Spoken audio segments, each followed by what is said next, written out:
আসসালামু আলাইকুম রহমতুল্লাহি ওবরকাতুহু। সম্মানিত দর্শক, ডক্টর মোহাম্মদ ইউনূস ক্ষমতায় আছেন। তাকে সাহায্য করার জন্য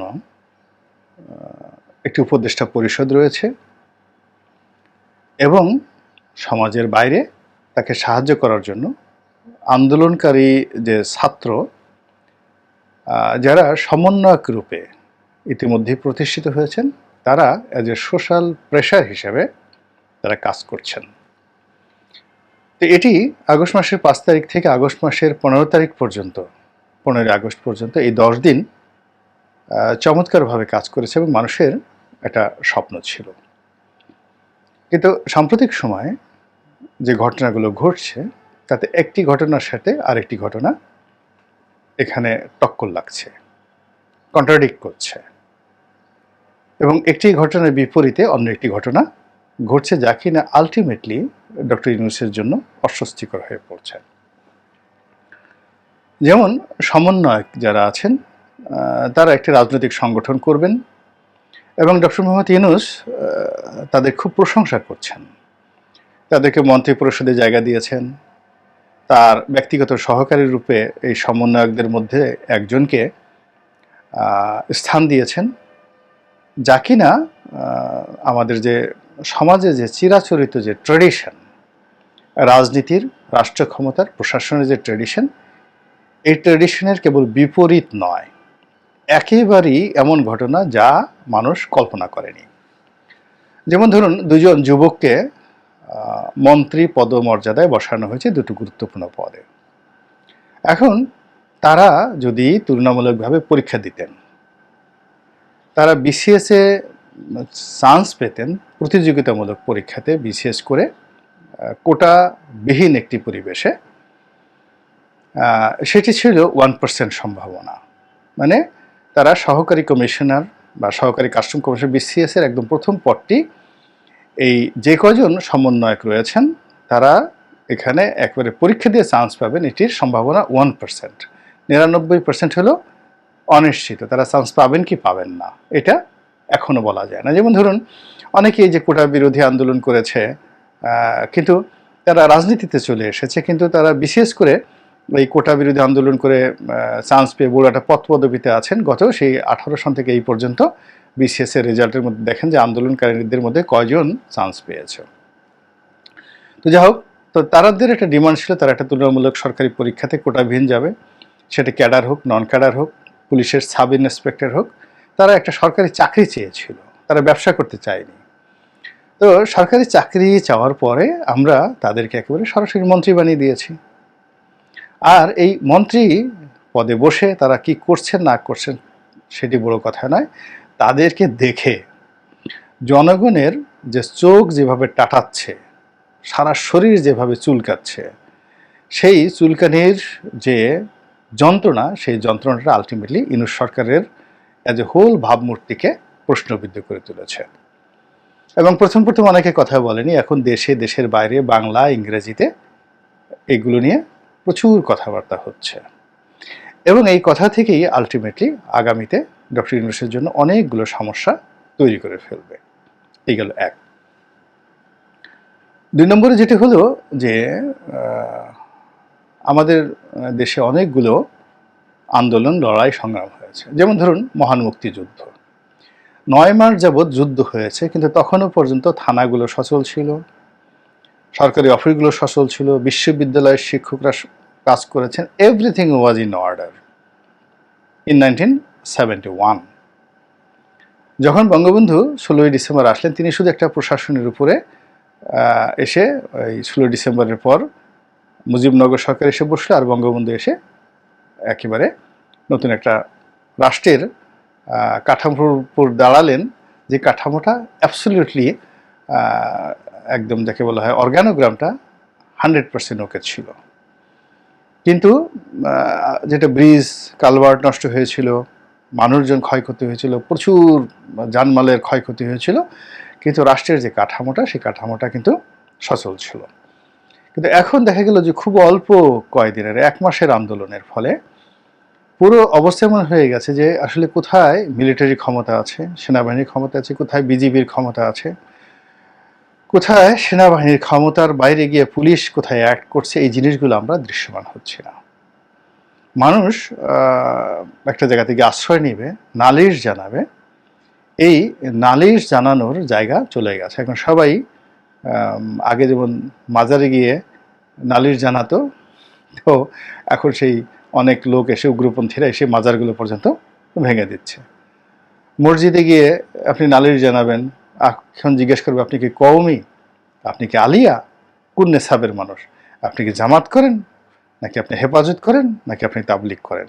আবার যদি আপনি তাবলিগ করেন, এই যে মসজিদে আসছেন, আপনি কি জুবায়ের গ্রুপ করেন না অন্য গ্রুপ করেন, কোন মার্কাজের আপনি সমর্থক। তো এই বিভেদ, বিসংবাদ এখন আমাদের ধর্মালয়ে চলে এসেছে। আপনি যদি রাস্তাঘাটে হাঁটেন, আপনি দেখবেন যে রাষ্ট্রের যে প্রধানতম বাহিনী পুলিশ, নোবডি ইজ অ্যাটেন্টিভ। কারো মধ্যে উৎসাহ নেই, উদ্দীপনা নেই, দায়িত্ব পালনে তাড়া নেই।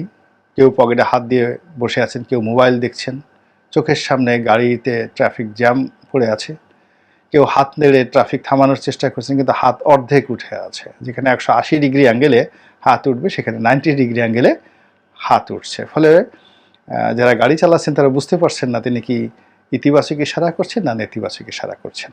এই জিনিসগুলো রাজপথে চলছে। ব্যাংকগুলোতে, শেয়ার মার্কেটে, ব্যবসা বাণিজ্যে যে অবস্থা, কোথাও ডক্টর ইউনূসের জন্য একটি ইতিবাচক নেই। তো সেক্ষেত্রে আমার প্রশ্ন যে ডক্টর ইউনূস এই বিষয়গুলি কি বুঝতে পারছেন? এটা কি তার বিরুদ্ধে কোনো ষড়যন্ত্র, তাকে ব্যর্থ করার জন্য কোনো প্রচেষ্টা, পুরনো ফ্যাসিবাদ আওয়ামী লীগ নতুন করে ফিরে আসার কি কোনো ষড়যন্ত্র, নাকি একটা অস্বস্তিকর পরিবেশ সৃষ্টি করে তাকে ব্যর্থ করে দিয়ে সারা দুনিয়ার কাছে তাকে অপদস্থ করার জন্য কোনো সুগভীর চক্রান্ত চলছে? এই বিষয়গুলো তাকে ভাবতে হবে। এবং তিনি যদি না ভাবেন, তাহলে আমরা কিন্তু সবাই বিপদে পড়ব। এর কারণ হলো ডক্টর ইউনূস কিন্তু এখন আর কোনো ব্যক্তি নন। আমি মনে করি যে ডক্টর ইউনূস যে সময়টাতে ক্ষমতাতে বসলেন, বাংলাদেশের একটা সিঙ্গেল লোক তার বিরোধিতা করেনি। এমনকি আওয়ামী লীগের যারা লোকজন, তাদের কষ্ট লেগেছে, কিন্তু তারা মনে করেছেন যে না, এই মুহূর্তে ডক্টর ইউনূসের চেয়ে ভালো মানুষ, যোগ্যতম মানুষ, সর্বজন গ্রহণযোগ্য মানুষ বাংলাদেশে দ্বিতীয়টি নেই, তারই এই মুহূর্তে ক্ষমতায় বসা উচিত। তো এখন আমরা তাকে নিয়ে যে বড় চিন্তা করেছি, তাকে নিয়ে যে বসিয়েছি, এই পুরো জিনিসটাই নির্ভর করবে তার সফলতার উপরে। তিনি যদি সফল হতে পারেন, তাহলে আমাদের সবার সুখ এবং শান্তি বৃদ্ধি পাবে। আর তিনি যদি অসফল হয়ে যান, তাহলে আমাদের মুখ দেখানোর কোনো জায়গা থাকবে না, এবং আমাদের যত রকম সমস্যাগুলো রয়েছে সব সমস্যা সুদে আসলে বহুগুণ হয়ে যাবে। এবং কোনো কারণে যদি তার পরাজয় ঘটে, তাহলে তার অবস্থানে যারাই আসবেন, সেটা বিএনপি আসুক, জামাত আসুক, কিংবা আওয়ামী লীগ আসুক, তিনি এবং তার যারা সাঙ্গপাঙ্গ সবাই কিন্তু রাজনৈতিক প্রতিহিংসার শিকার হবেন। আর তিনি যদি বিজয়ী হয়ে ক্ষমতা হস্তান্তর করেন আগের তত্ত্বাবধায়ক সরকারগুলোর মতো করে, তাহলে তিনি পূজনীয় হবেন, স্মরণীয় হবেন, বরণীয় হবেন, এবং আমরা বলতে পারবো যে আমাদের বাংলাদেশে একজন ডক্টর ইউনূস আছেন, এবং ভবিষ্যতে বলতে পারবো ডক্টর মোহাম্মদ ইউনূস আমাদের ছিলেন। কিন্তু এই যে বর্তমান অবস্থাতে তার বিরুদ্ধে, সেটা ষড়যন্ত্র হোক, পরিবেশ পরিস্থিতি যা কিছুই হোক না কেন, এটির বিরুদ্ধে তিনি কোনো কার্যকরী ব্যবস্থা নিতে পারছেন না। বঙ্গবন্ধু শেখ মুজিবুর রহমান যখন বাংলাদেশে এলেন পাকিস্তান থেকে, তিনি কিন্তু উইদিন 1 মান্থের মধ্যে বুঝতে পারলেন যে তাকে নিয়ে সুগভীর চক্রান্ত হচ্ছে। কি চক্রান্ত? প্রথম চক্রান্ত ভারত, দ্বিতীয় চক্রান্ত ভারতের যে একটা তাবেদার গ্রুপ ছিল যারা মুজিবনগর সরকারকে নিয়ন্ত্রণ করত, তারা। তৃতীয়ত খন্দকার মুশতাকের নেতৃত্বে প্রো আমেরিকান এবং প্রো পাকিস্তানি একটা গ্রুপ ছিল তারা। চতুর্থ প্রবলেম ছিল যে যারা মুক্তিযুদ্ধে অংশগ্রহণ করেছে এই কর্মকর্তা, অংশগ্রহণ করেনি চোখ বুজে থেকেছিল তারা, আর যারা বিরোধিতা করেছে তারা, আর যারা পাকিস্তানে ছিল তারা। এই চারটি গ্রুপ রাষ্ট্রীয় বাহিনীতে তৈরি হয়ে গেল। ছাত্রলীগের মধ্যে দুটো গ্রুপ তৈরি হয়ে গেল। আর রাজনৈতিক যে সকল বন্ধু ছিল মুক্তিযুদ্ধের সময়, যারা সমন্বিতভাবে আমাদের এই সময়টিতে দেখবেন বিএনপি, আওয়ামী লীগ, জামাত সবাই মিলে কিন্তু শেখ হাসিনাকে তাড়ানোর জন্য কাঁধে কাঁধ মিলিয়ে যে যার অবস্থান থেকে কাজ করেছে, কোনো রকম যোগাযোগ ছাড়াই কিন্তু তারা এই কাজগুলো করেছে। একইভাবে 1971 সনেও কিন্তু তৎকালীন যত রাজনৈতিক দলগুলো আছে বাংলাদেশে, কলকাতাতে, যেখানে যেখানে থাকুক না কেন, তারা কিন্তু বসে বসে এই কাজগুলো করার চেষ্টা করেছে। কিন্তু যখনই দেশ স্বাধীন হয়েছে অমনি তাদের মধ্যে বিরোধ শুরু হয়ে গেছে, মারাত্মক বিরোধ। আওয়ামী লীগের সঙ্গে সেই ন্যাপের বিরোধ, আওয়ামী লীগের সঙ্গে কমিউনিস্ট পার্টির বিরোধ, তারপরে আওয়ামী লীগের সঙ্গে পূর্ব বাংলা সর্বহারা পার্টির বিরোধ, এরপর অন্যান্য যে সকল যাকে বলা হয় আন্ডারগ্রাউন্ডের দল ছিল সেগুলোর বিরোধ, জামাত ইসলামের বিরোধ, নেজাম ইসলামী পার্টির বিরোধ, মুসলিম লীগ তখন ছিল, মুসলিম লীগের বিরোধ, সব মিলিয়ে বঙ্গবন্ধু তছনছ হয়ে যাওয়ার মতো অবস্থা হয়ে গিয়েছিল তার। এবং তিনি সেই জিনিসগুলো সামাল দিতে পারেননি। সামাল দিতে না পারার কারণে তার পরিণতি কী হয়েছিল, তার সরকারের পরিণতি কী হয়েছিল, একটি স্বাধীন বাংলাদেশে যেভাবে অকাতের দুই হাতে বিদেশের অর্থ সাহায্য করেছিলেন, সেই অর্থ বটমলেস বাস্কেট এর মতো অবস্থা হয়েছিল। ফলে দাতা যারা সংস্থা তারা হতাশ হয়ে গিয়েছিলেন যে বাংলাদেশকে আর টাকা দেওয়া যাবে না। এর কারণ হলো এখানে যা কিছু দেওয়া হয় তলা দিয়ে পুড়ে যায়, এটা তলাবিহীন ঝুড়ি, বটমলেস বাস্কেট, সেই যে বিখ্যাত হেনরি কিসিঞ্জারের সেই কুখ্যাত কথা। তো এখনও বঙ্গবন্ধুকে নিয়ে যেরকম একটা আশাবাদ ছিল, ডক্টর ইউনূসকে নিয়েও কিন্তু এরকম একটা আশাবাদ ছিল। এবং 1 মাসের মধ্যে বঙ্গবন্ধু যেভাবে স্বপ্নভঙ্গ করেছেন, ডক্টর ইউনূসকে নিয়েও কিন্তু এখন অনেকগুলো স্বপ্নভঙ্গ মতো পরিবেশ পরিস্থিতি তৈরি হয়েছে। এবং এটি আমি স্পষ্টতই মনে করব যে তার বিরুদ্ধে অনেকগুলো ষড়যন্ত্র হচ্ছে দেশের ভিতরে, সচিবালয়, বিচারালয়, পুলিশ হেডকোয়ার্টারে, রাজনীতির অফিসগুলোতে, ব্যবসায়িক সেই যে সংগঠনগুলো সেখানে, আন্ডারওয়ার্ল্ডে, জেলখানাতে, এমন কোনো জায়গা নেই যেখানে তার বিরুদ্ধে চক্রান্ত হচ্ছে না। এখন এই চক্রান্ত তিনি কিভাবে মোকাবেলা করবেন এটা তিনি ভালো জানেন। আমরা শুধু বাইরে থেকে যে জিনিসটা দেখছি তাকে শুধু অ্যালার্ট করা যে কেন রাতারাতি অনেকগুলো চিহ্নিত সন্ত্রাসী 1 সপ্তাহের মধ্যে মুক্তি পেয়ে গেল। কেন বলেন? এর আগে তো তারা কখনো পায়নি, বিএনপির আমলেও পায়নি, আওয়ামী লীগের আমলেও পায়নি। তো সেই লোকগুলো, খুবই কুখ্যাত লোকগুলো কেন ছাড়া পেয়ে গেল জেলখানা থেকে? অনেকগুলো গুরুত্বপূর্ণ পদ পদবি মানে এত দ্রুত সেখানে পরিবর্তন হয়ে গেল, যেগুলো ডক্টর ইউনূস ইচ্ছা করে করেছেন বা তার ইচ্ছাতে হয়েছে আমার কাছে মনে হয়নি। কেন হলো? এটা হলো আমার প্রশ্ন। অনেকগুলো নিয়োগ, অনেকগুলো বদলি কেন হলো? এরপর এই যে এত বিশাল পরিবর্তন পুলিশে আনা হলো, কমান্ড পরিবর্তন করা হলো, আওয়ামী লীগের লোকগুলো সব পালিয়ে গেল, তারপরেও কেন এখন পর্যন্ত থানাগুলোতে প্রাণ চাঞ্চল্য এলো না? তাহলে এই পরিবর্তন করে লাভটা কি হলো? পরিবর্তন না করলে তো ভালো হতো। তো এই জিনিসগুলো ডক্টর মোহাম্মদ ইউনূসকে কগনিজেন্সে নিতে হবে এবং সেই অনুযায়ী তাকে ব্যবস্থা নিতে হবে। ষড়যন্ত্র সীমাহীন।